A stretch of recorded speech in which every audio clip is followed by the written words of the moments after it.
নমস্কার, জয় মাতারা। আমি অ্যাস্ট্রো হিমাংশু। ভাগ্যের দুয়ার থেকে আপনাদেরকে জানাই আন্তরিক শুভেচ্ছা, ভালোবাসা। আজ আমি যে প্রেডিকশানটি করতে চলেছি, জাতকেরা হলে ডান হাতটিকে দেখুন, আর জাতিকারা হলে বাঁ হাতটিকে দেখুন। এটা দেখুন, আমাদের এটা হৃদয় রেখা।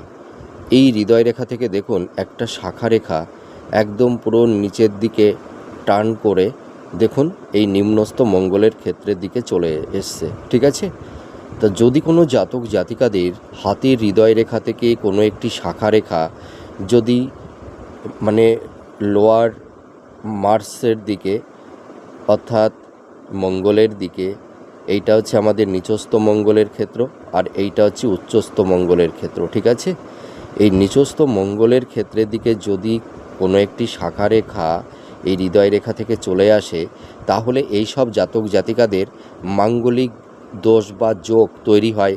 এদের দেখবেন বিবাহের ক্ষেত্রে বাধা তৈরি হয়, এদের সহজে বিবাহ হতে চায় না। আবার হয়তো বিবাহ হলেও বিবাহের পরে নানা রকমের কলহ, বিবাদ, অশান্তি এই তৈরি হয়। এদের সাংসারিক জীবনটা অতটা বেটার হয় না, ভালো হয় না। অনেক সময় দেখা যায় এদের বিবাহ বিচ্ছেদ পর্যন্তও ঘটতে পারে। ঠিক আছে, এবং কিছু কিছু ক্ষেত্রে এদের ডিভোর্স হয়েও যায়। আর এই সব রেখা থাকলে তাছাড়া দেখা যায় যে ভূমি সংক্রান্ত কোনো মামলা, আইনি ঝুটঝামেলা, ঠিক আছে, বা দেখা যায় অনেক সময় আকস্মিক কোনো দুর্ঘটনা, এই ধরনের তিক্ততার পরিবেশ পরিস্থিতিও অনেক সময় তৈরি হয়। আপনারা মিলিয়ে দেখুন এই প্রেডিকশানটি কতটা ম্যাচ করছে। নমস্কার, জয় মাতারা।